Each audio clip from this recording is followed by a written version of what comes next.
The gravel crunches under my tires, a brittle sound that's swallowed fast by the heavy silence pressing down from the gray sky. Ahead, the hospital looms. Its jagged silhouette twists when I catch it from the corner of my eye, like it's alive, shifting.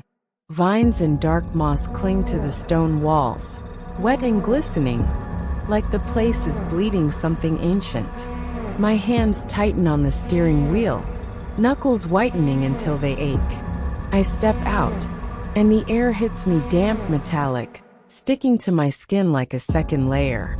There's a faint whiff of antiseptic drifting from the entrance, but underneath it, something else festers. Rot. It's subtle, but it's there, curling into my lungs. Inside, the fluorescent lights buzz like dying insects, casting a thin, sickly glow over peeling wallpaper.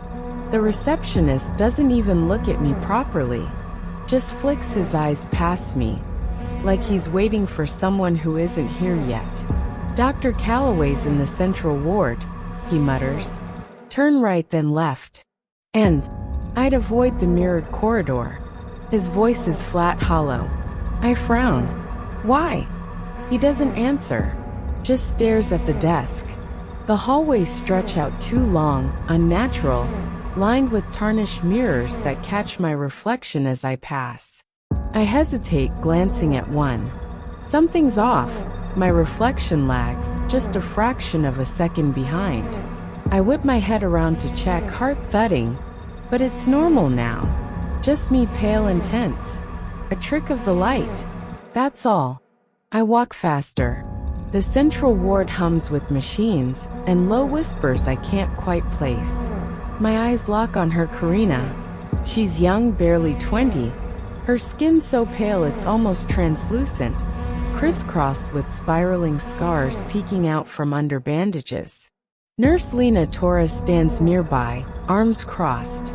"She's been like this since she got here," she says, muttering about a house fire.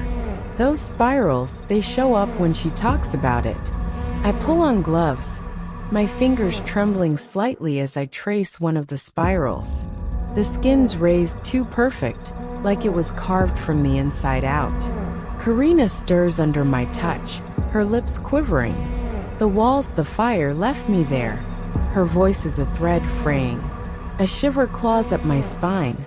I pull back, forcing my face to stay calm. "She needs the experimental wing," I say. "We suppressed the memory trigger."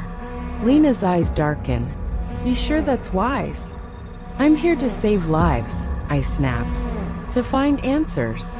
The experimental wing is colder than I expect, sterile walls gleaming under harsh light. As I walk, I notice faint spirals etched into the paint, barely there, but they make my skin crawl.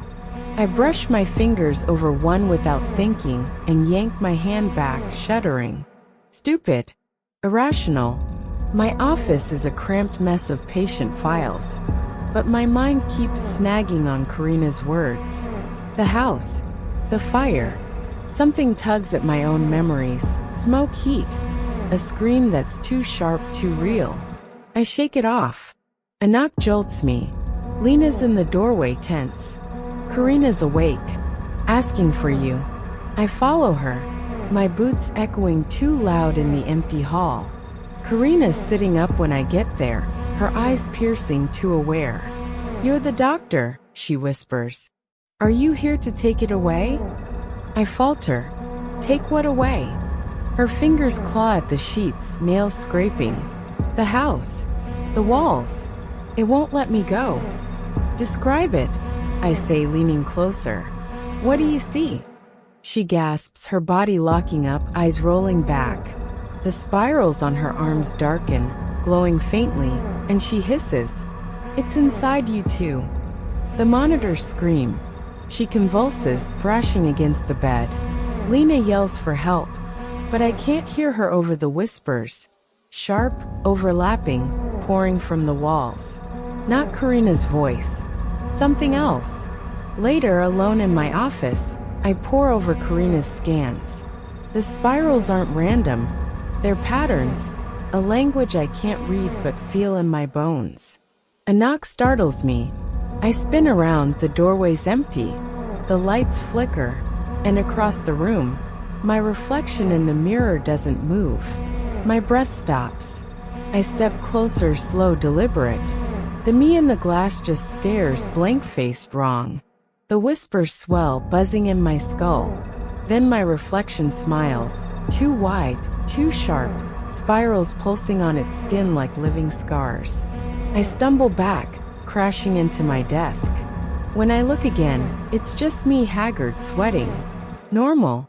But the whispers don't stop. I yank up my sleeve, heart hammering. There on my forearm, a faint spiral has started to form, red and raw. The hospital isn't studying this. It's doing this. Next morning, I corner Dr. Calloway in his office. "You knew," I hiss. He sighs heavy. "The body remembers, Greta.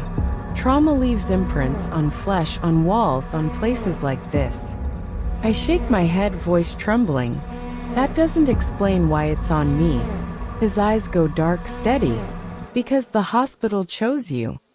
The walls pulse. A faint heartbeat I can feel under my feet.